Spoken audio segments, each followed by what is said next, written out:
Welcome to the Cedar Falls Committee of the Whole meeting this February 18th, 2019. I'll now call this meeting to order. We have 4 items on the agenda this evening. The first couple is Board of Adjustment interviews. And we have a downtown parking study and bills and payroll. So at first I'll introduce Mr. Mark Miller to come up for an interview for the Board of Adjustment. And just for the folks out there and for us, maybe a little, this is a reappointment that we're looking for with Mr. Miller and interviewing with the council. But if you can start with introduction of yourself and background, that would be great. Mark Miller, 2929 Waterbury Drive, Cedar Falls. I've served 9 years on the Board of Adjustment, if my numbers are correct, and have enjoyed that and enjoy serving the city of Cedar Falls.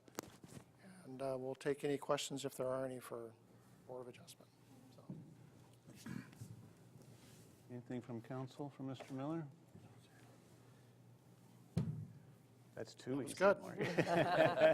Well, I should let folks know this is one of the boards that the council last year had agreed to have an administrative hearing beforehand. P&Z is another one, Board of Adjustment, Civil Service. And so we asked questions with Mark, and obviously was very gracious in his time serving. If he had any conflicts of interest he thought of, and just different aspects he enjoyed with the Board of Adjustment. So maybe I can pick on Ms. DeBoer because she was a part of that if she has a question. I picked on you when we had our questions earlier, but no, I just wanted to extend our thank you for your service. Thank you, and I'll return that because obviously there's a lot of work involved in your positions on City Council, not just in being here, but your prep and meetings and everything else. So sure. Appreciate that too. Great. Anything else for Mr. Miller? Thank you very much. All right, great. Thank you. And next up is Gerald Sorensen as well. Hello, I'm Gerald Sorensen of 2321 Blythe Boulevard in Cedar Falls. I have served on the Board of Adjustment for 6 years now, and very happy to do it. Appreciate it. Thank you. Any questions? Any questions from council? Just that easy. Thank you. Thank you. Appreciate Thank you. your Yeah, service thank you to for your both of service. you. Yep. The next topic may not be as short. It is the downtown parking study, which I know many folks are here, which is great. And I'm going to introduce Andy Miller, who's no stranger to at least being around Cedar Falls the last few months. We've had a couple of public meetings and some meetings here with the city staff and myself, and just the overall kind of discussions ongoing. So we'll turn it over to you for what you have this evening. Thank you very much. It seems weird talking with an audience behind my back, but I guess I can see him in the monitor. What I'm going to present today is pretty much the same presentation that we went over at the public workshop on January 15th, but it's condensed a little bit just because we just don't have quite the amount of time. But I understand that the presentation and the report, at least hopefully you've had a chance to look at with at least a day or two ahead of time. Let me get this. I believe it's also published on our website, right, Jackie? It will, Yeah. yep. Okay, so just a really quick, not to sound too tongue-in-cheek, but this actually, the statement that a parking problem could be a good thing actually came from one of the restaurant owners that I interviewed. So you do want vibrant downtown, but when it becomes such a problem that people think it's a real problem, then you have to look at it. I just wanted to double check that the council has, for the most part, these previous years, listened to the CMS and tried to help them whenever there have been calls for parking changes or modifications to policy. I wanted to emphasize that a downtown exempt district is good urban policy, and we'll probably talk a little bit about that as I go along. The city has been good in terms of the money that you are generating. It has been put in a parking enterprise fund, so that's been reserved for parking. It didn't just go into the general fund only to disappear. Wanted to make it clear again that when I came into this study, there was no preordained policy decisions. This was to look at the situation, take an objective view of it, and hopefully present some policy solutions that I think will help in the short term and hopefully in the long term ultimately. There is a misconception out there that, and I've heard people actually make this statement, that the city approved these apartment developments with no parking. So that obviously is not the case, and we'll be able to show that each one of these projects that are under construction right now have indeed provided on-site parking. This is, I'm not going to go into this bullet point, but this is all the areas that we looked at in conducting the parking study. Just to quickly recap, my first trip here was in late October when we did our first data collection. It was right near the Halloween holiday. Then we came back. We had the online survey was open for about 3 solid weeks, almost a month, from October 29th to November 15th. The first workshop that I came here for was mainly to go over the results of the study, and that attracted a lot of attention. A good number of people showed up for that. That was on December 5th, right before the December 6th holiday event downtown. That was the Jingle and Mingle on Main event. So I was here to observe what happened that evening, and then even the next day. And then I was most recently back here January 15th when we presented this workshop to go over what our primary findings and recommendations are. The survey, I'm going to go real quick. It was a huge turnout. We had over 2,600 completed surveys, which for a city of 40,000 is pretty remarkable, actually. One of the big things that came out of it in terms of the open-ended questions was that there is a feeling out there amongst all user groups that there's not enough parking. Customers indicate, another big thing, customers indicate that for customers visiting downtown, 2 hours doesn't give them enough time to do the regular visit. So the other thing that the survey did show is that while nobody really wants to pay to park, the survey results show that there's a willingness and an understanding from all user groups, employees, customers, and owners, that at the very least that customers, owners, and the city should maybe share in the ultimate cost of producing public parking. The inventory, we conducted a very extensive inventory. You see what the numbers are here. I think the big takeaway number here is to get an understanding. When you look at the off-street parking, public off-street parking it's 372 parking spaces. It's basically a third of the number of spaces that are actually supplied by private parking. And we're going to talk a lot about this tonight because this is going to be part of the short-term solution especially, but when you make individual businesses create their own parking on site, those businesses are then not going to want to share that parking if in fact they wind up not needing all the parking that the city's making them create. So we're going to be talking about this tonight in terms of how we move forward.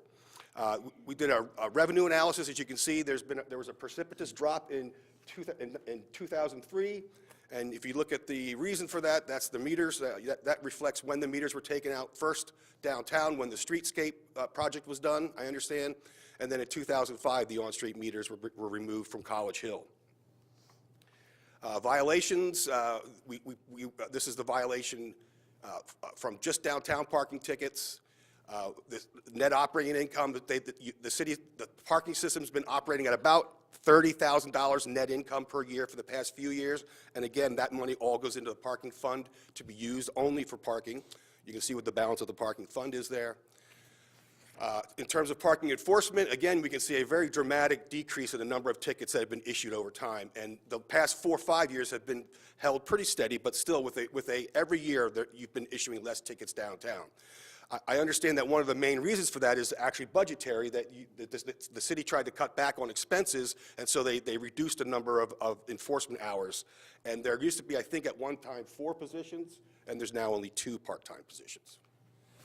In terms of the breakdown of the actual tickets issued, one of the things I wanted to look at here is because one of the other common themes that came out of comments from the survey were people questioning why they would get a parking ticket for leaving their car parked by doing the right thing. And so I wanted to look at that specifically, and we're going to have a recommendation for that. So you can see what the breakdown is. So 24% of all the tickets issued downtown last year were for these overnight violations. The city does have a pretty good technology that you have right now. These are actually not the newest generation handhelds, but they're, you know how technology is. These are very current and up-to-date handhelds. Although I will say that we're having some issues with your vendor. Something changed with the vendor, and we're trying to find out exactly what's going on. But it looks to me like they were bought out. The back-end ticket processing part of what used to be Dunkin' Meters, I believe, was bought by another company. And there's been some issues just recently of some lack of response from your vendor. So I'm going to continue to work with staff on that issue, and I have some more information to share with them when we meet for the staff meeting tomorrow. We did a lot of occupancy counts out there. We looked specifically at the lunchtime hour. which we know tends to be a busier time of the day. And then we looked at evening counts. It's been my experience that 7 o'clock to 8 o'clock is really the peak evening period. That's when everybody's either already downtown or coming to the bars and restaurants. Once you get past 8 o'clock, you have the pattern starts to show that people start to disperse. So this was a noon lunchtime on October 25th. As you can see, the on-street occupancy was 75% of supply. Public service lot were 74%. Within the parking industry, we consider a parking facility to be operating at maximum efficiency when it's at 85%. At 85%, that means it's getting good utilization, but it also means there's a cushion of available parking spaces. Once you go beyond, once you hit about 90%, or get into the higher 80% and you hit 90%, we consider that parking facility to be effectively full. Especially on a day like today when you have snow piles out there, those couple of extra remaining spots are either covered with snow or there's a snow pile on them or something. So again, so 85% is the sweet spot. When you start getting consistently over 85%, that's when it becomes an issue. For Thursday, October 25th, this was at 7 p.m. that evening. As you can see, the numbers are you're right in the maximum efficiency spot. There's good parking activity there. Some of the facilities are full, but there is available parking. That's running at a it's busy, don't get me wrong, but it's not overkill. This is Friday, the first trip. Now you can see at Friday night at 7 o'clock, you're at 90% on-street occupancy, 89% within your public lots. So you are effective, your public parking on that night was effectively full. But when you see we're going to talk about this, you see the private sector lots that are there, at that busy peak time of night at 7 o'clock, they were only operating at 52% of capacity, and the reason for that is because basically signs tell people you can't park here, it's a private parking lot. This is just showing you how many additional parking spaces were recorded that day if you walked 2 more blocks out from the core area. This is Thursday, December 6th at noon. You can see this is nothing too bad going on here. You're operating at good efficiencies at noontime, but Friday at noon, you were really maxed out. This was the Friday after the special event in December 7th, Pearl Harbor Day. So you can see your on-street occupancy was at 95%, surface lots were at 96%, yet these private lots, again, were only at 59%. And again, more available parking for those people who were willing to walk 2 blocks, it's out there. So talking about these projects specifically, I ran parking impact analyses to see not to determine how much parking a private developer should create on site, but how much parking that project is going to create. In this case, since the hotel project was a standalone project, there's really no benefits of shared demand modeling because it's a standalone use. But based on the modeling that we use, so the Urban Land Institute shared demand model that we used estimated that this hotel, based upon its configuration, would generate a demand on its peak demand day of 138 spaces. That's something that I need to clarify again. All of these ULI modelings, the number that the model spits out, that's the number that the model says that's going to be the busiest day of the year, and that's what the parking is going to be. So it's important to understand that because it doesn't mean that it's going to always be parked to that level. It means that on a maximum day per year, that's the amount of parking that it could generate in ULI's estimation. And so the model suggests 138 parking spaces. The project is showing 132 parking spaces. I consider that to be totally adequate, and you're right. That number is close enough that I have no problem with that number whatsoever. And what I mean by that is there's no reason why that hotel parking should overflow, especially for the hotel guests. And if anything, I do mention this in the written report, if anything, that hotel, the challenge that should happen is the hotel should be talked to see if they will open up their parking for daytime parking during the day that will actually help downtown. Maybe even employee parking in the hotel lot, especially if it's for employees who are only going to be here for the daytime. They're going to clear out. So there's actually opportunities there. We also looked at the 200 West 1st Street development, and this is, you can see the site plan there. This project has 64 parking spaces on site. Has retail, 6,800 square feet of retail that's split into 4 small retail shops.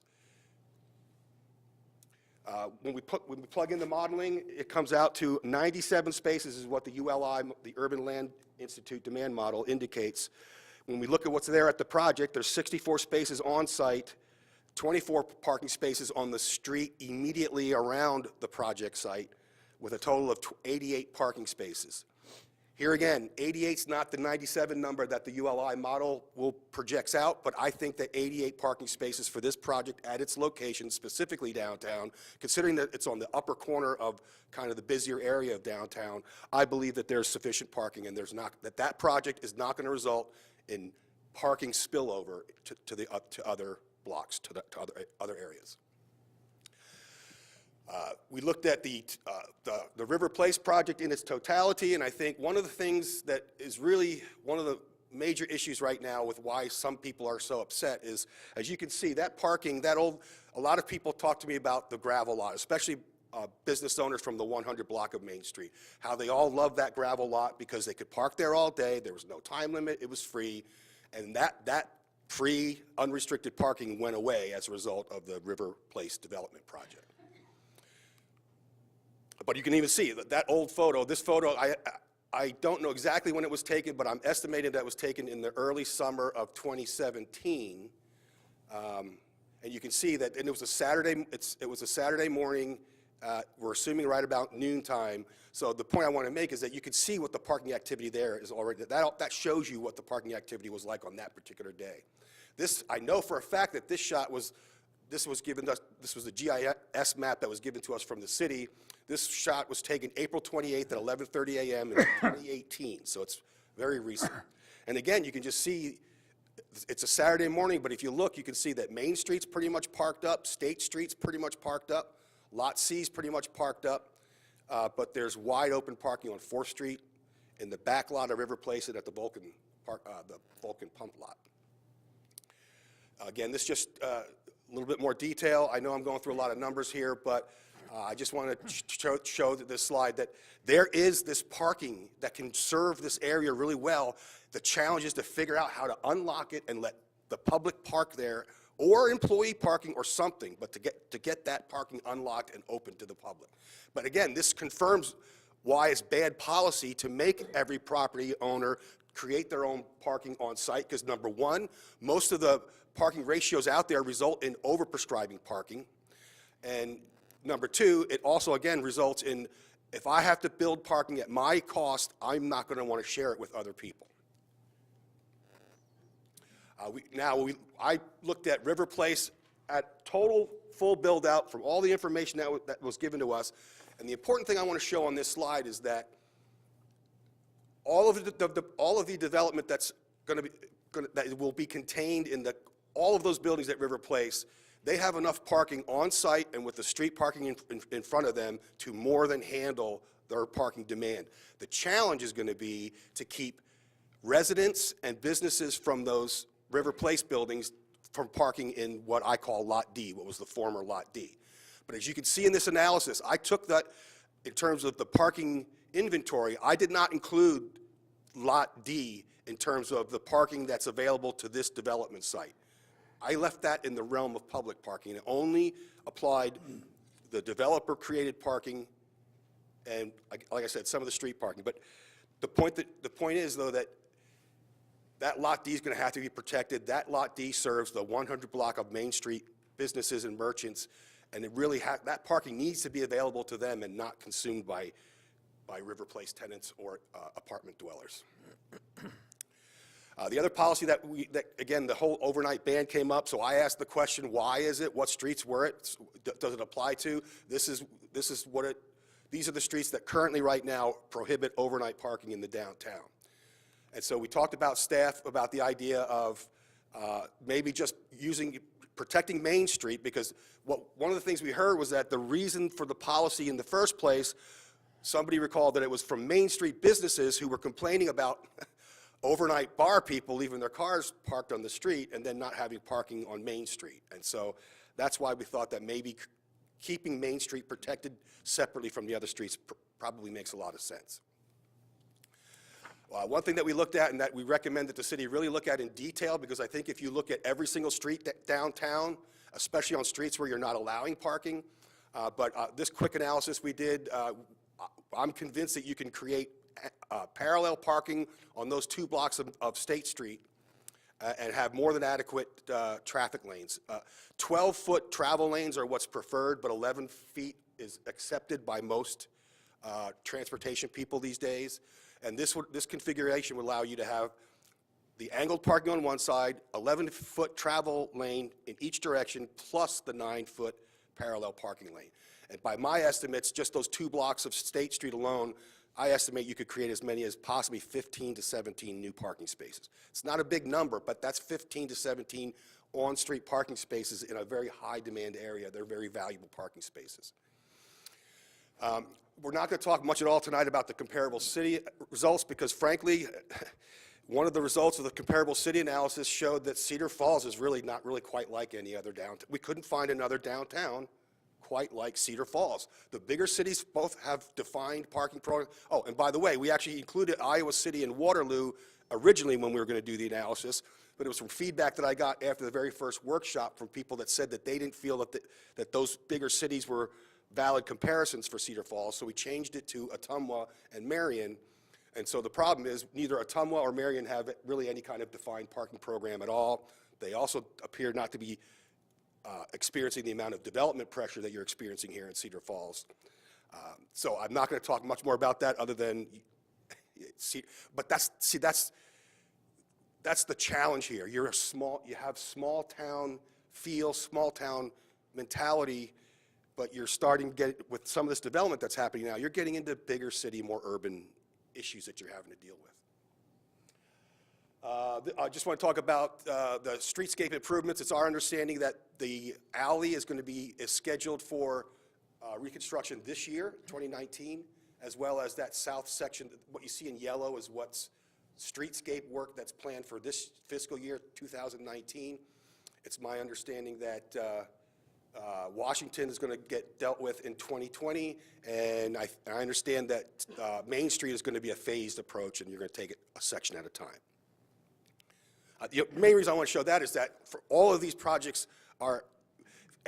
all of these projects are going to increase the lighting, and these are all of these elements that help to make downtown more walkable, and hence make people be willing to walk a little bit farther from their parking spot to their destination. This is just what the alley looks like now. You can see it's kind of in a little bit of rough shape. And I just wanted to show this. This is a recent project in Kalamazoo, Michigan. I just thought it was just very, very similar because even the historic buildings, those buildings that you see there is probably our 100 block of Main Street, so to speak, in terms of it's a block that's all of the historic buildings were maintained and intact, and you had these parking lots next to them. They used to use it's called Bates Alley. They used it for deliveries, but there was primarily dumpsters and grease pits and everything back there. But all of that was consolidated with this project. The restaurants that were there were able to put decking out back. You can see they have these bollards just flip down. You can unlock them and they flip down. And actually, because if you look at the back picture there, there's a contractor truck in that one when I took the photo that day.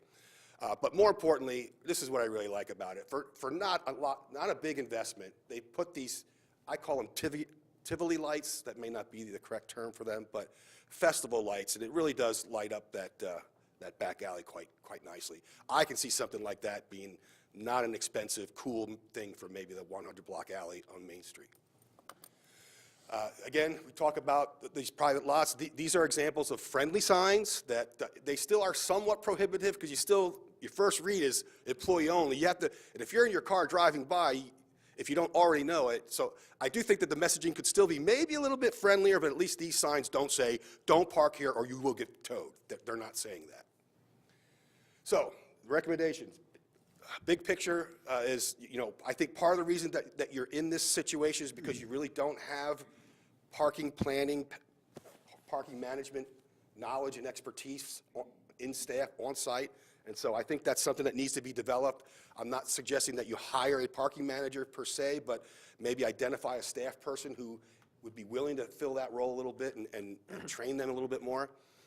Again, these private lots, for the short term at least, anything you can do to get these private lots open is going to really help the situation, especially for special event parking.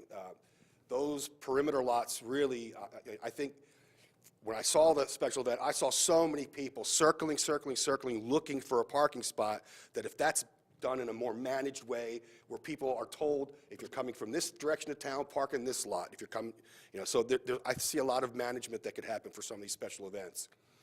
I think we're going to talk about, I guess there's something about College Hill on your agenda, and I've actually been asked to submit a proposal to look at College Hill. I do think that it has to be included, especially from a technology point of view. You're going to wind up using the same technology in both places, and so you really do need to have them not function as totally separate parking management districts, if you will.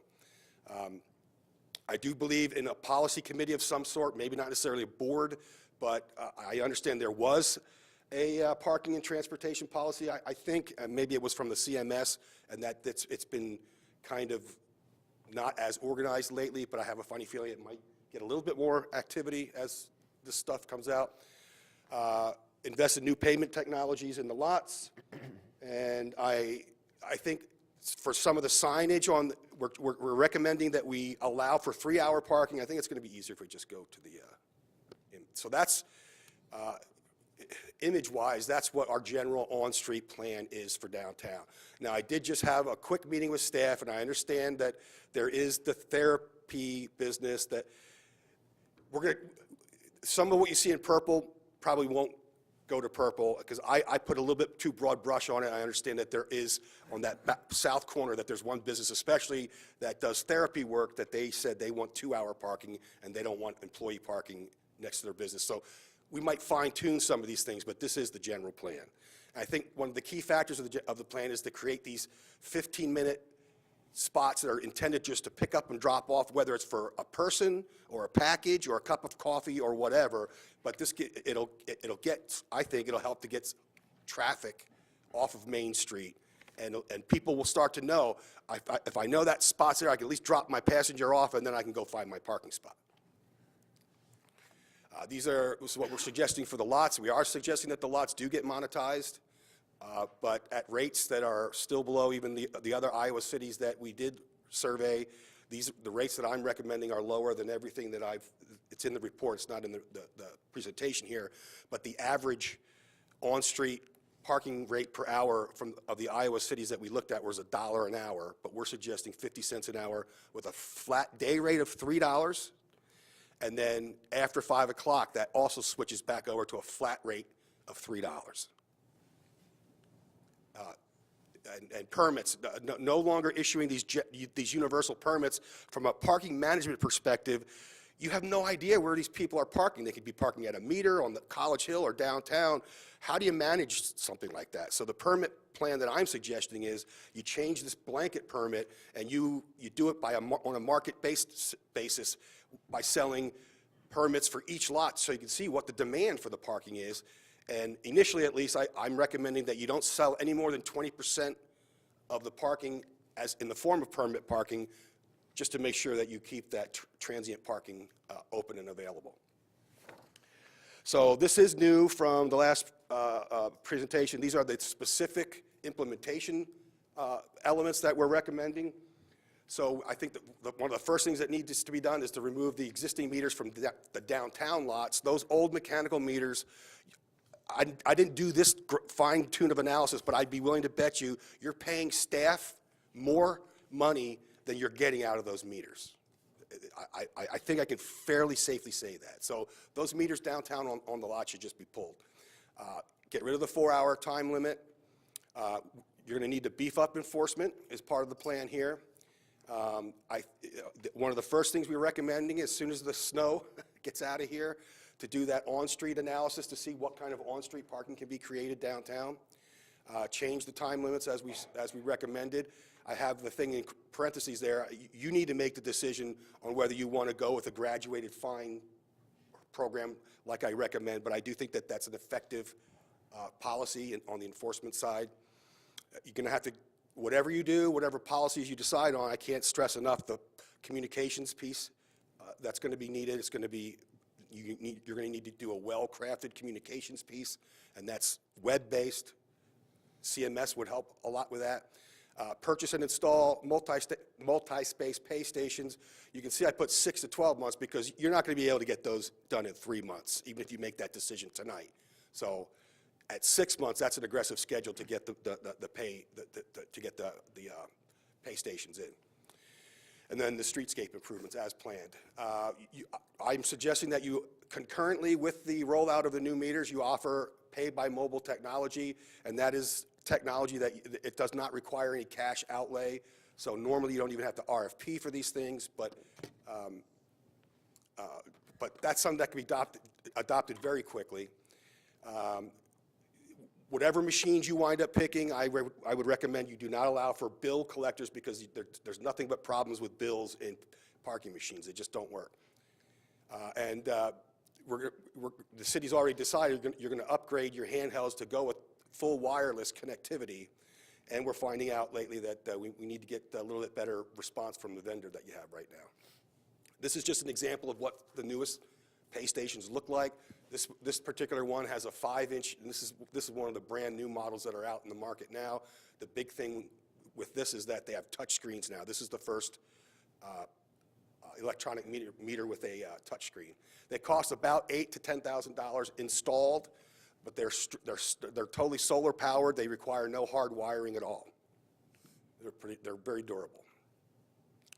I know there's a lot of words up there, but continuously to monitor is one of the primary recommendations that I always tell every client. You just got to continue to monitor. You got to have staff out there once a month or at least quarterly to go out and do these car counts to see what's happening out there and to document it. We understand that you're just about to start the new zoning analysis, and so it'll be interesting to see what comes out of that. We eliminate curb cuts. I hate curb cuts. They don't work downtown. Again, I think a more formal relationship, hopefully with the CMS. I know you've worked well together over the years, but maybe a more defined relationship as it relates to parking and mobility. And then branding. Branding's always a good thing. And there again, CMS is probably can help out a little with that, with the branding and messaging and communications plan. Long term, we're not ruling out the possibility of metered parking on street, but I just don't think politically right now, frankly, I don't think I don't think this downtown would accept parking meters without it being linked to some sort of defined public parking project. But I do think that monetizing the lots is going to help to balance the situation, and it's going to help to give people who want to park longer term the ability to park longer term. And I don't envision the city going out and building a parking garage. If structured parking is in the future, I see it occurring in the form of public-private partnerships where somehow the city leverages additional parking at a good location that's going to serve more for that area of downtown than just the one specific project. But the city's going to need to understand you're going to have to throw some sort of financial incentives of some sort to make that happen.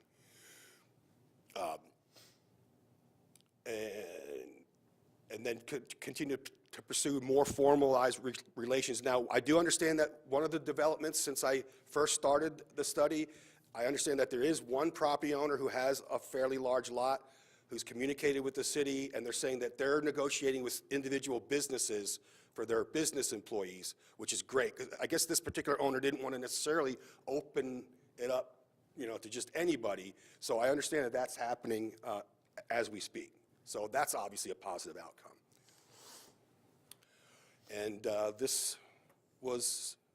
was asked to put the specific language in here as my last slide. It's very specific. I've never done this. I've never actually asked for a formal action like this before. Thank you, Andy. I think with council's approval, what we'll do is open it up for council to ask Andy just various questions from what he has brought up, what you've thought through the different presentations we have. See where that goes, and then I'm happy to open it up to the public to get some insight there. And depending on time here, we have about an hour.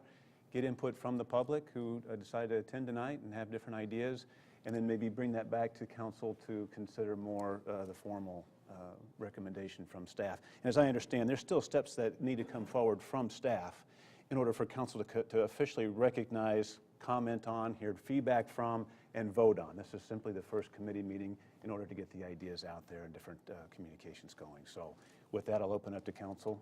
Yes, ma'am.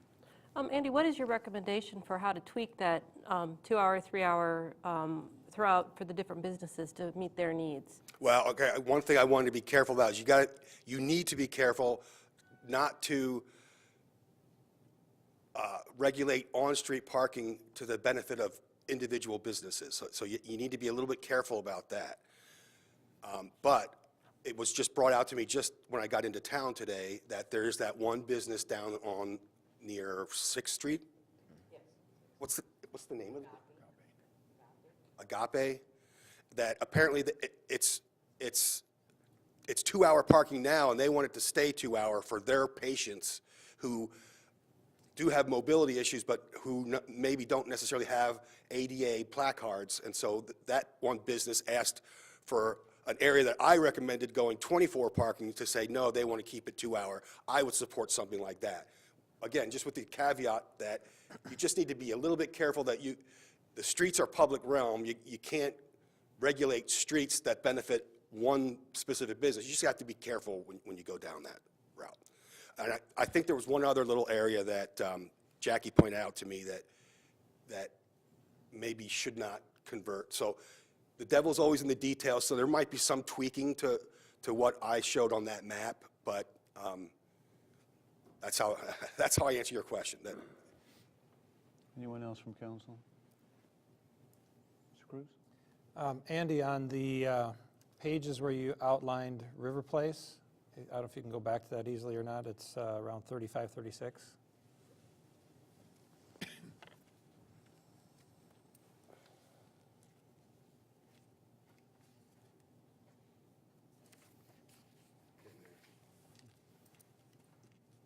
Okay, right here. On the street, State Street, you have 22, 21, and then, what is that, second? 10 spots that are, I would view them as public, but you're counting them as attributed to River Place. In your count, you say total on-street of 108. I guess you go down there, there's 43 and 12 more. Yes. Wouldn't that be incorrect to count that as used by River Place? I don't know, exclusively, because No. I mean, I would- the public would use that for the businesses that are right by that 21, that Urban Pie and such. That you'd want the people that live in there to move and park in the back, which is 50-some% on your other diagrams. What I'm trying to convey here is that forgetting about Lot D, because this developer was required to rebuild that Lot D. Which is Lot D? I'm sorry. I'm sorry. Is that the I don't know how else to refer. Northeast corner lot, I guess you'd call it? Okay, where the X's are there. Right. Yeah, okay, thank Double you. X, yeah. It used to be called City Lot D, but XX lot, we'll call it right here? so what I'm trying to say here is that I believe there's enough parking on site, and certainly within the street parking, to more than handle River Place. And then look back one more slide, though. This is what's happening every single day and every single evening. There's parking back there that's not being used. I do think that part of the issue, I can't prove it, but it does seem to me that that there are residents in the residential building 1, they don't have a back entrance to that building, to the parking lot. I have photo document evidence that at 10:30 at night, there are cars parked on that block of State Street, but not another car in the northern block of State Street. So I'm only theorizing that there are residents in that apartment building that I think prefer to park on street and not even in the parking lot behind their building. I could attest to that, because I've checked at 1, 2, 3 in the morning, different times, and everything's closed. And there's, where the 21 and 22 locations are on there, there are 8 or 10 cars, and through a snowstorm time period, there was one car in particular that sat there for 48 hours, and then the third day I came by, it was moved one spot over. And it looks like, more than likely, it's from, like you say, a resident that's parking in the front. So, but you can control that. Once you enforce a time limit on that street, So you were saying till 8 p.m. 3-hour parking. Yep. But then if they come after that, then they could obviously stay there. Yeah. It's a city street, and you can't deny a person the right to a public parking space. Anything else from council? Yes, Mr. Blanford. Andy, one of the things I think that, if I remember, I got brought up at the public meeting, and I think you referenced there, is perhaps looking at a policy of requiring some type of impact analysis on any future development. Can you just talk about that real briefly? Right, and actually that's happening right now because the city asked us to perform impact analyses for the Wells Fargo and one other development project.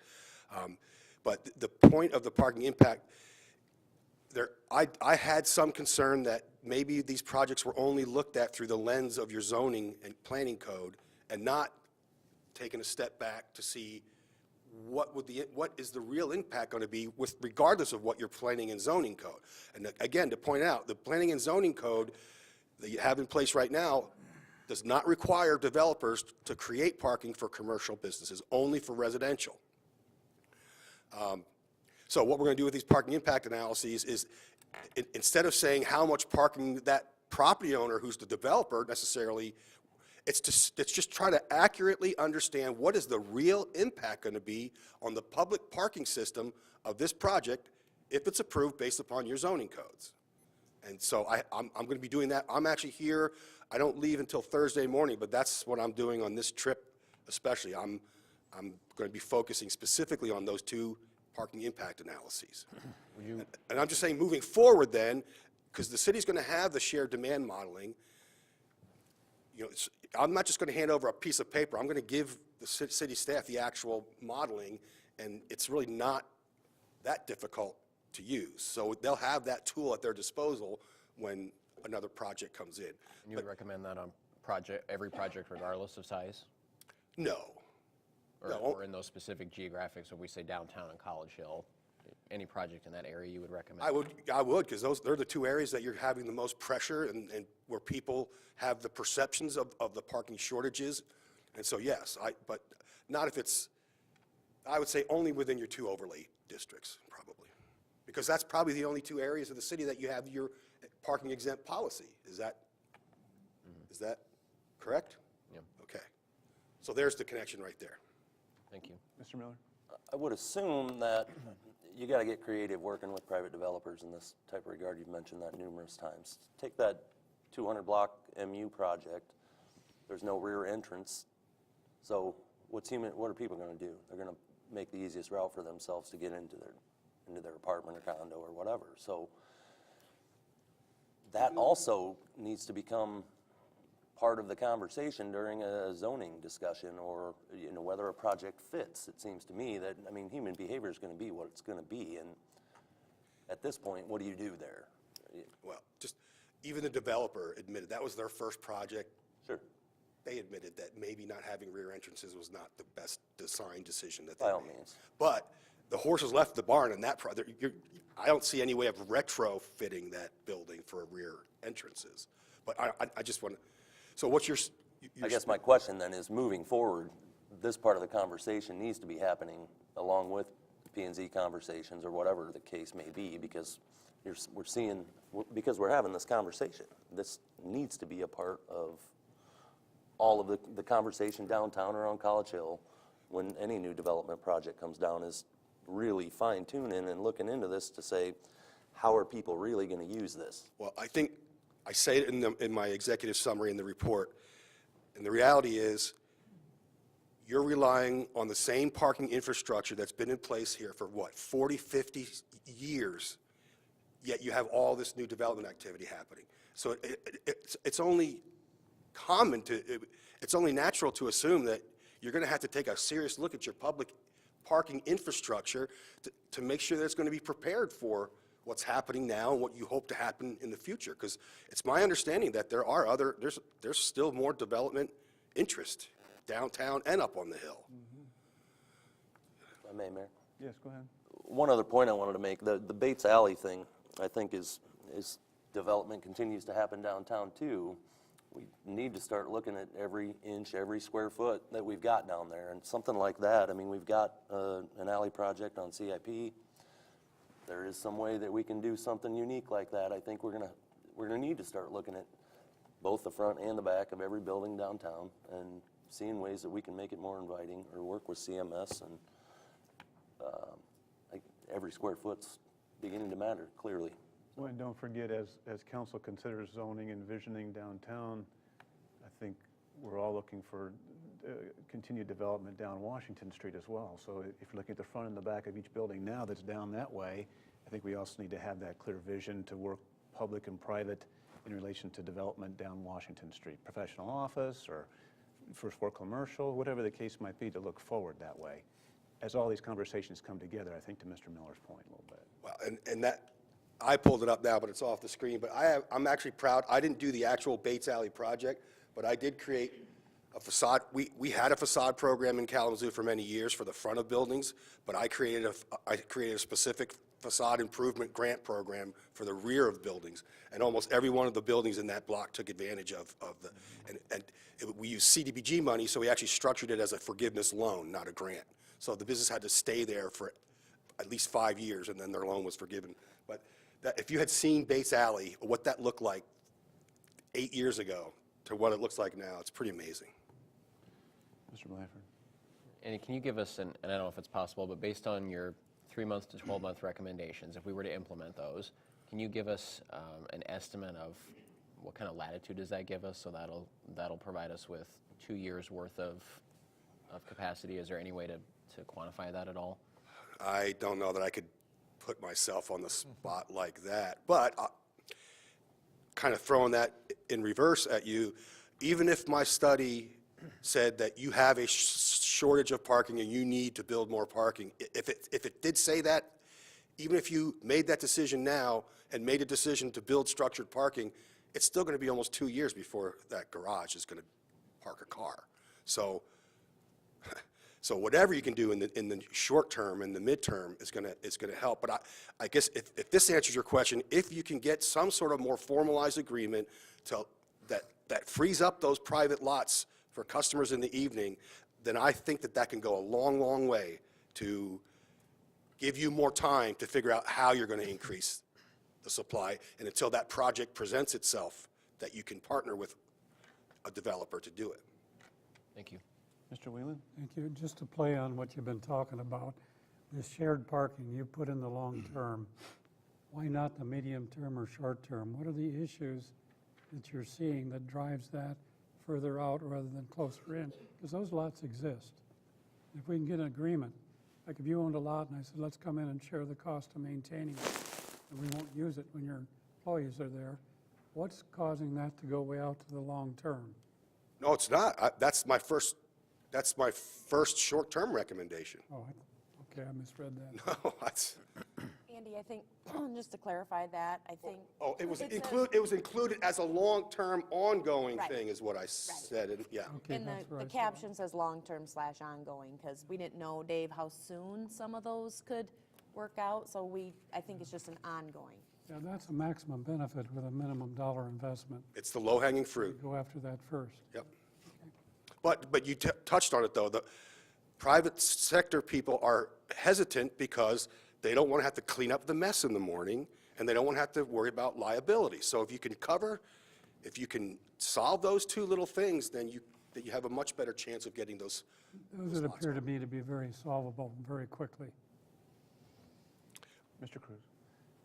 Andy, I may have mentioned this to you once before, but if we rely on Viking Pump, you have 69 spots, or any of these other shared public-private spots. If we have something sell, like Viking Pump gets bought out by a foreign company and they close the facility, then we lose those, what were very dependable, if we can negotiate that, and any of the others. If those businesses sell and move and change and so on, then we boxed ourselves in to the point that we have no open spot possibly for a parking ramp. I mean, do you see building up the parking reserve fund, parking enterprise fund? Well, that's one of the reasons that it's a management reason and a revenue reason that I'm recommending to monetize the public lots, but it's primarily to start generating revenue that can be put in the parking reserve fund and used for future parking capital investments. Sure. I assume you deal... But you are right, though. I mean, unless you can negotiate a really strong lease agreement of some sort, which is not always easy, but you bring up a good point. If Viking Pump sells and it's a whole different corporation, the reality is you don't even have eminent domain power for that lot. You know, the federal court, the courts have, eminent domain is not allowed to be used for economic development anymore. It can be used for roads and things like that still, but you cannot use it for economic development. And you'd be hard pressed to say that a parking lot is a road. But If we negotiate these deals, it, in theory, could reduce the value of that property on the open market to sell 10, 20 years down the road, possibly. I'm not, actually, I am a real estate assessor in the state of Michigan, but I'm not qualified to make that, to make a statement to that. It's a generic statement. Mark, did you have something else? Yeah, I did. Regarding Lot D, again, those projects are already in place and are nearing completion or whatnot, so then does that become an enforcement issue? I guess in the bigger picture,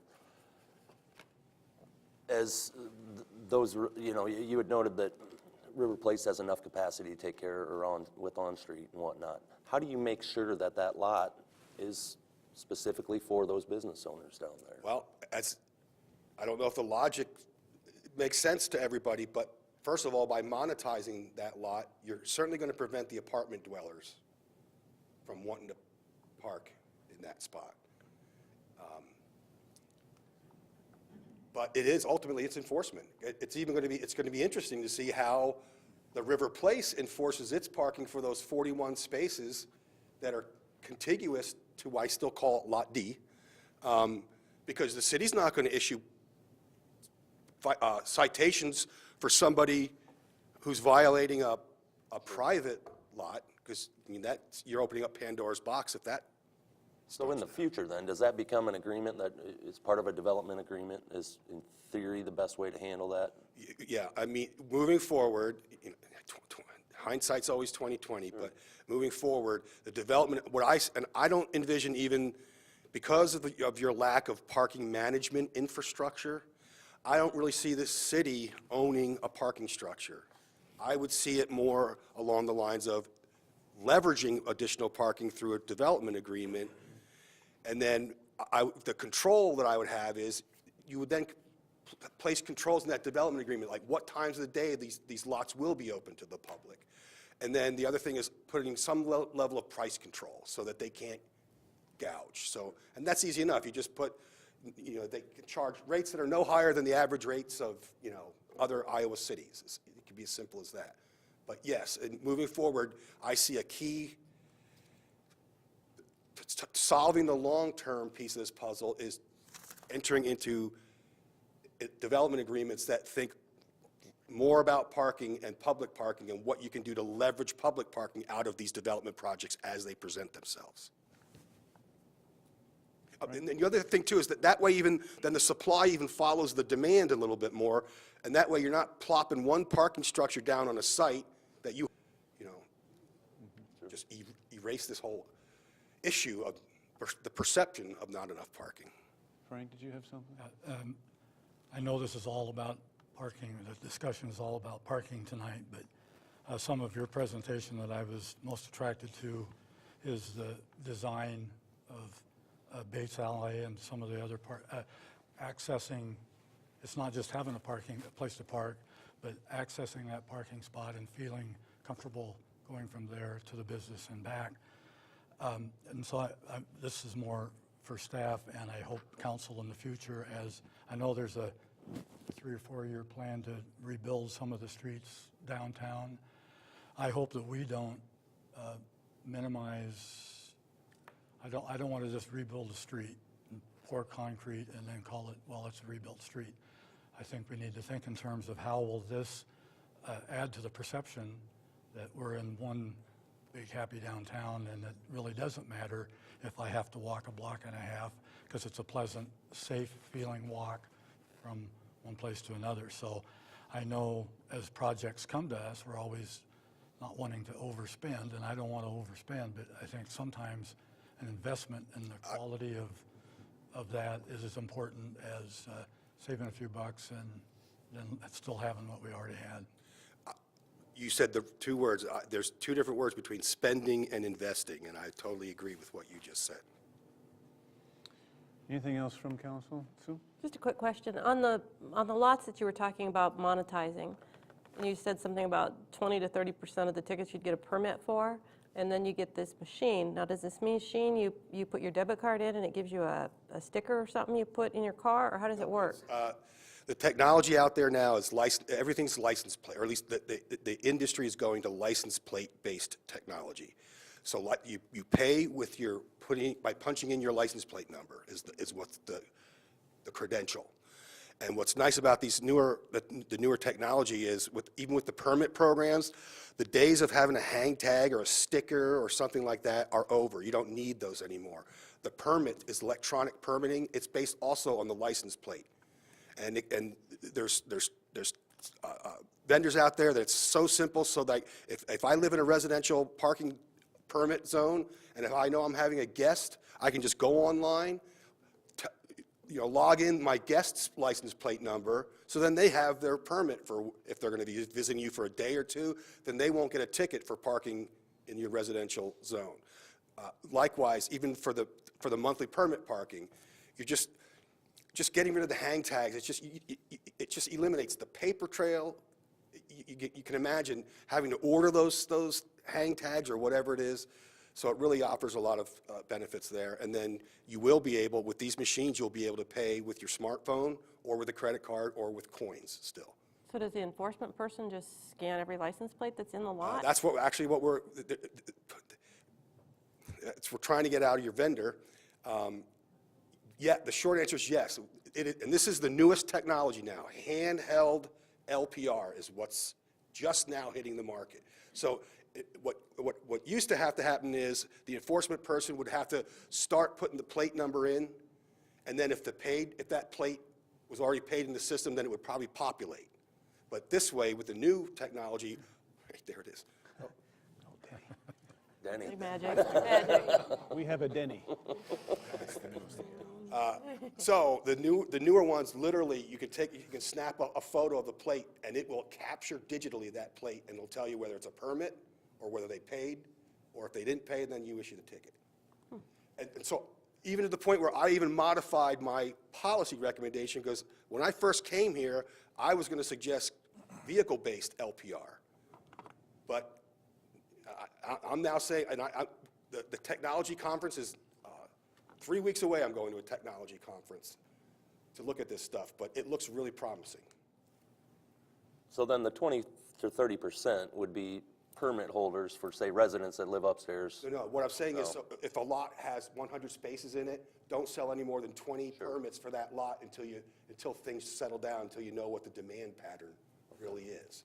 You don't want to, and then even for that really small lot B, how many spaces are in lot B? Like 20? That lot, that really small public lot, I'm suggesting no permits because it's so small that you want that for transient parking, customer parking. So I guess my concern then is for residents that live above Main Street businesses, they're going to be, the theory, you've got some 24-hour parking on the side streets, but as well, they could buy a permit Yes. in one of those lots per se. Yeah. And you know what, for residents, we can think about it again, but the residents could, maybe their permit only allows them for overnight privileges, unless they want to pay I can see there could be a different level of permits. But the person who's going to consume that parking space during the day, that price needs to be more than a resident being offered some relief for a residential parking permit program. Gotcha. If it's okay with council, I'd like to open up to hear from folks, stakeholders, folks involved. I would like to, if you don't mind, cut it to 3 minutes, just a little bit less formal here at committee, but we want to get some input from you folks and still have council be able to consider the motion at hand. So anyone here, Rosemary, I see your hand come up, or Leanne, go ahead.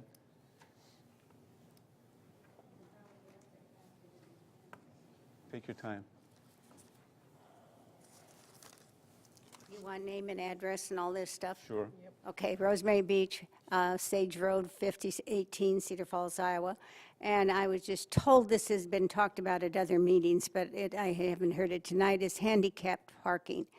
And since I now have a person who needs that a little bit, it is, when you start going around the corners and going around the block and you're hunting for a handicap, and then how do you handle that time-wise?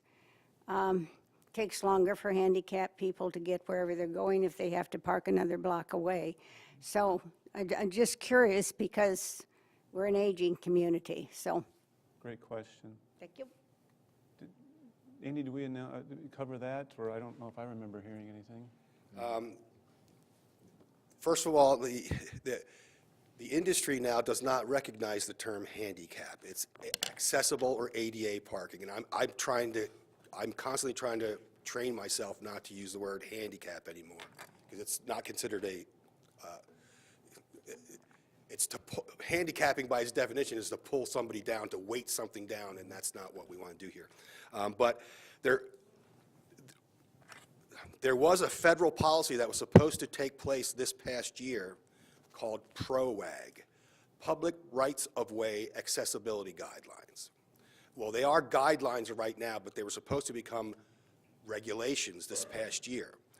But what happened was when the president signed his executive order saying that there will be no regulations without killing 2 other regulations, that put PROAG out the window.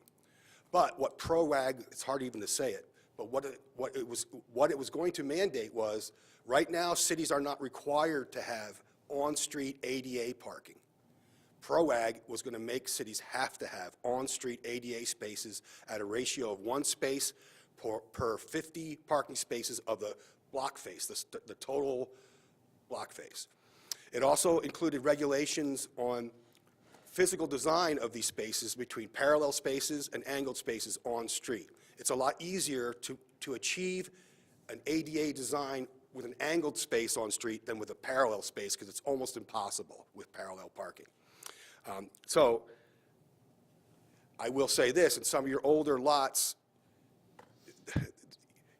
you're challenged just because of the paving and the slope of some of the ADA spaces that are out there.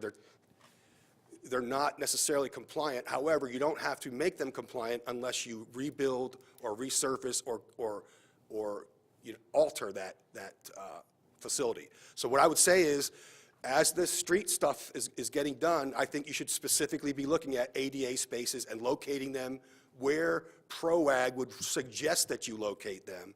And I can certainly help you with that, and I can share those regulations with Mark and whoever. But Great. so it's not a regulation, but it is the right thing to do. And the ADA Accessibility Board, they don't expect you to flatten the earth, but you also can't not make an effort. And actually, if I'm not mistaken, I think Cedar Rapids lost an ADA lawsuit, and they're under federal consent decree, and they're spending a lot of money retrofitting every single public facility. I think it's Cedar Rapids, because they issued an RFP a couple years ago, and I thought, I'm not going anywhere near that. Yeah.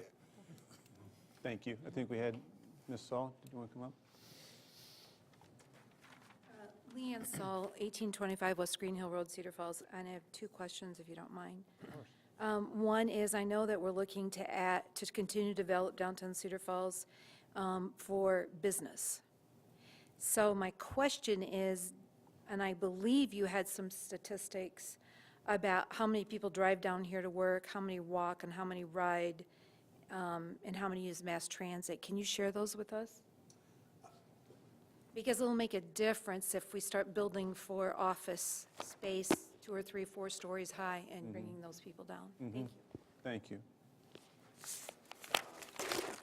Well, I took those out of this presentation, but the fact is that the travel to work rate for Cedar Falls, for commuters in Cedar Falls, 0.2% take public transit. That's compared to 5.6% nationally. If you were to look at Iowa City or some of these other university towns, that number would be way up there. So I don't have that. That information is in the report. It's just not on this presentation tonight. And that's, that kind of is important to understand too, and that's why you need to understand that, yes, you need to follow progressive urban policies here, but you also need to recognize that Cedar Falls doesn't have the public transit infrastructure that some of these other, even Iowa cities have. So you got to be careful with this density stuff. I'm a proponent of density. I truly am. But when you look at some of these other major cities that are really pushing this transit-oriented development, where high-density development is being located within walking distance of metro facilities, that's where the development occurs. If you look at Arlington, Virginia, it's amazing when you see the orange line coming from the metro orange line. You can see it from satellite, the unbelievable spine of density in Arlington, Virginia, because they allowed developers to push the envelope, to maximum push the envelope within true walking distance of those metro facilities. But you got to be careful how much density you're pushing without that kind of, you don't have the public transit culture or infrastructure in place, and even if you move in that direction, that's not a city issue, it's a county and a regional issue. And I still think you need to start looking at those things, but it's important to understand that because of some of those things, you can't quite just assume that you can do the same types of policy decisions here and approve the same type of development that maybe other cities are doing, because number one, I don't think you have the public park. The other thing too is a lot of these other cities already have a glutton of parking. Like Des Moines, Iowa. I know for a fact that Des Moines, Iowa has something like 6 parking spaces for every resident of the city or something like that in the form of public parking. So you don't want to get to that level, but, so anyway, I'm speaking too much. That's okay. Anyone else? Anyone else come up, input? Please. I think that Ishan Vajpayee, 3831 Convair Lane, Cedar Falls, I think this is awesome information, and it's really spurred really good conversation and sort of epiphanies that I hope carries over into some other conversations during the council meeting, that once the horse is out of the barn, there's no putting it back in, approving buildings without thinking their impact through in terms of a big master parking plan, like not having a back entrance, can have a real big problem. Not a big problem, but can create a problem that can't be pulled back in the end. And I just would encourage that mindset really carry over into some of the other things I know we're going to be talking about later today. So. Thank you. Anyone further for discussion here in downtown? Sorry, I'm kind of slow. You're fine.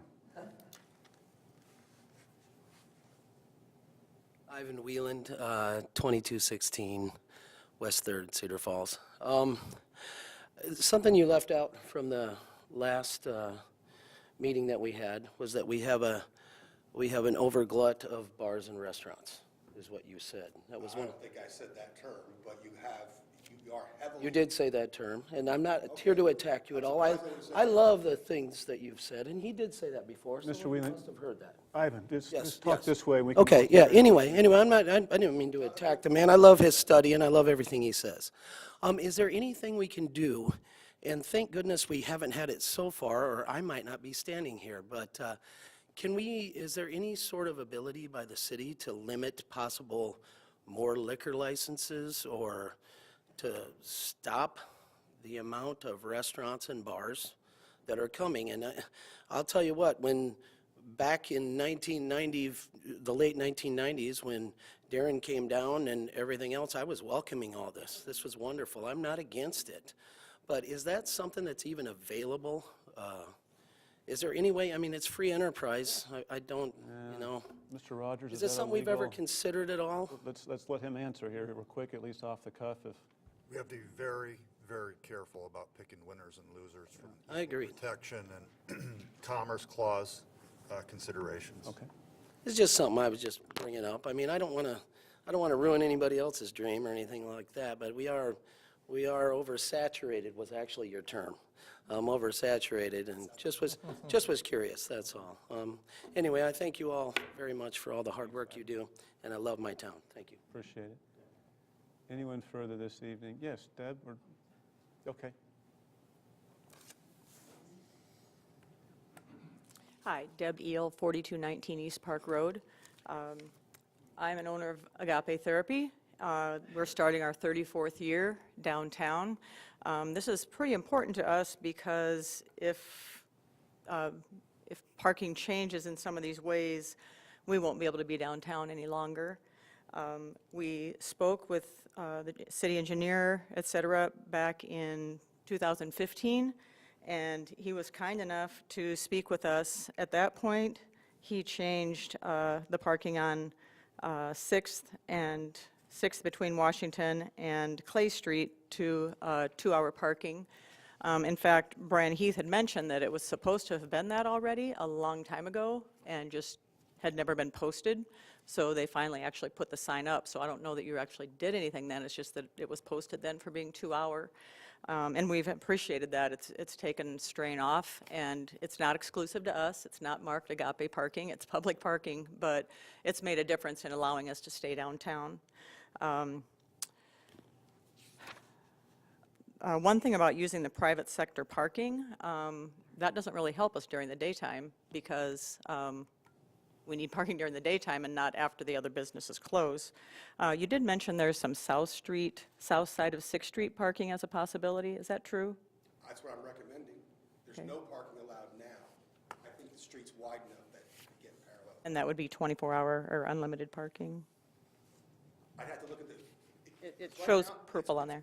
It's employees really park on those back streets. So it would need to be regulated at whatever other regulations that street is, but I would have to look at that more specifically, I guess. To give you a specific answer. Because we currently have employees parking over 3 blocks away, and if they were open from 7 to 6, and if they come at 7 in the morning or 6:30 in the morning, it's dark a lot of the year, and they're close there on between 5th and 6th in Washington. They're close to the door and feel safe going in. But if we have people that work till 6 and they show up at 9 or 10, they park about 3 blocks away, and then after dark, they walk on very poorly lit streets, 1 for safety of general safety, and 2 for ice and snow reasons. It's very dangerous to have our employees walking 3 hours after dark, and it's areas that are resident, it's a long walk. Therefore, I'm asking if you would consider the area between 5th and 6th Street on Washington. It's currently 24-hour parking, and 3 years ago when we talked to Brian Heath and to Chase, they put little T-corners on those spots to make sure cars weren't parking too far apart, so we were able to kind of add 3 or 4 spots probably there for, people that were parking poorly, and that also helped greatly, but that's showing changing that to 3-hour visitor and customer parking. And there really aren't businesses along there that have a lot of, we're not retail or anything like that, that have a lot of retail business coming in and out along Washington Street. So I'd wonder if you'd entertain the possibility of leaving 24-hour parking between 5th and 6th Street on Washington as it is now, and also leaving the parking along the north side of 6th Street as it currently is as the 2-hour. That would just be appreciated if you'd consider that idea. Thank you for your time. We need to wrap this up a little bit. 3 minutes, Dave. Just kidding. Come on up. I want council to consider. 3 minutes? And just a little bit to what Ms. Eel was mentioning as well, the considerations from council are going to staff tonight, presumably, and council does come back with the specifics in terms of what might be a corner, what might be an area, what might be a lot, or different ideas that have been presented. So you're on, sir. Perfect. Dave Deaver, 2441 Hawthorne Drive in Cedar Falls. And I think Andy's done a great job at bringing a lot of information together. And I think everyone's now, I think the key here is to maintain focus on the concerns and that we have. And his thoughts about bringing somebody in or having somebody have that job responsibility for maintaining the thought processes and the ideas that are going to come out from this and getting things done is going to be a key. And this community is a great community that works together. In some of the other previous meetings, Ivan and others have all said, you know, we all need to work together. It's council, it's employees, it's business owners, it's developers, and if we all work together on it, I think we can start to make some serious improvements in what's happening. And I thank you all for starting the process now. And it takes time. I've worked on this a little bit. You know, as you can talk with some business owners, they say, yeah, we'll let them have some private parking. And then you try to match up with some others with the employees. And, you know, I'm just a knucklehead that walks around a lot. And, you know, then there's gaps of getting something done. So somebody has to kind of stay on it to make it really happen. Thank you. Yep. Sure, Carol. Yeah.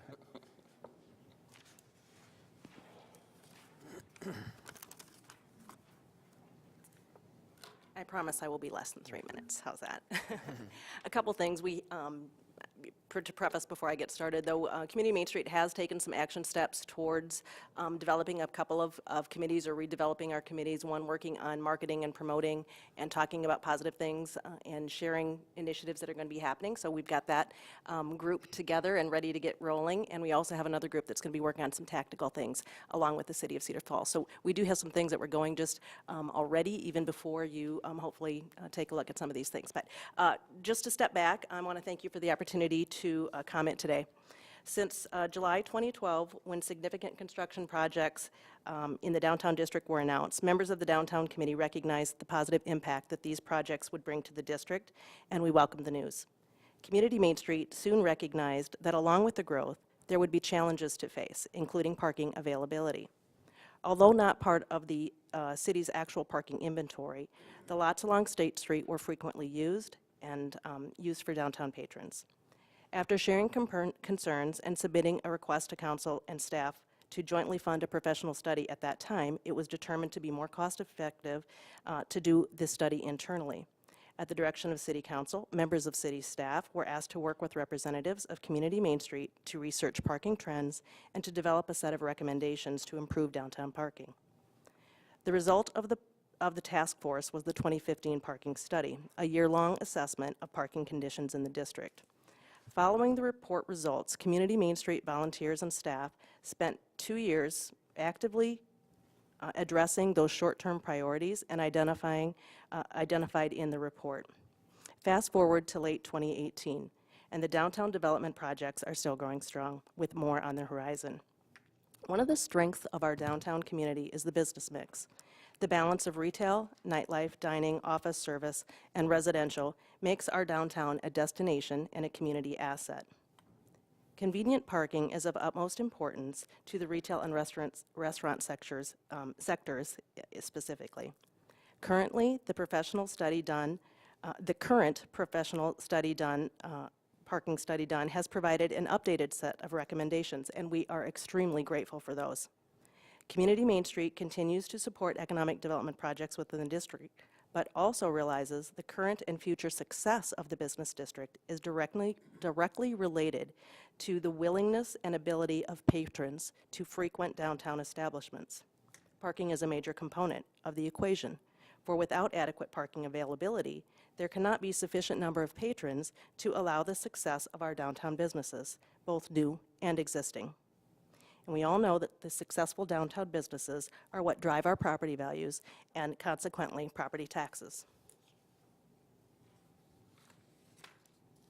Community Main Street remains hopeful that you will continue to consider seriously consider the concerns about parking availability. We are also confident that if we work together, using the data collected in the current parking study and carefully weigh the pros and cons of the recommendations, we can develop a district-wide plan that adequately addresses the needs of our customers, employees, and residents. We greatly appreciate the ongoing support of the City of Cedar Falls for the downtown district and the role it plays in making Cedar Falls a fine city. Thank you, Carol. Appreciate it. What I'm going to do now is just not formally close off, but I'd like to have council in consideration for the motion, if there's any further questions, or bringing forward a motion and second towards the staff's recommendation. Sorry, Sue? Well, I do think that it's important to hear from different businesses that may have a negative impact or like Ms. Eel has brought forward.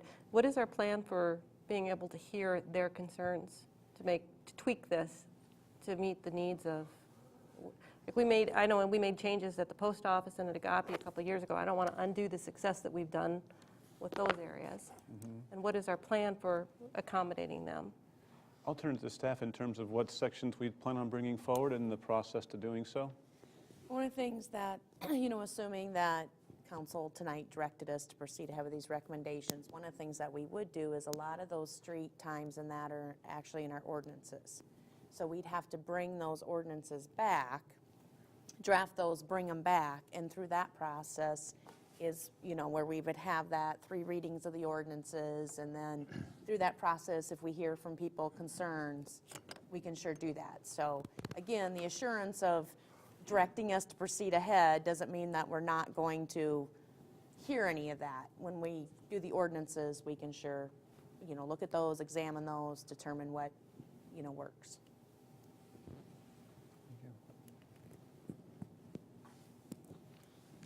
I would move we approve the report as presented and direct staff to begin to work on implementing it.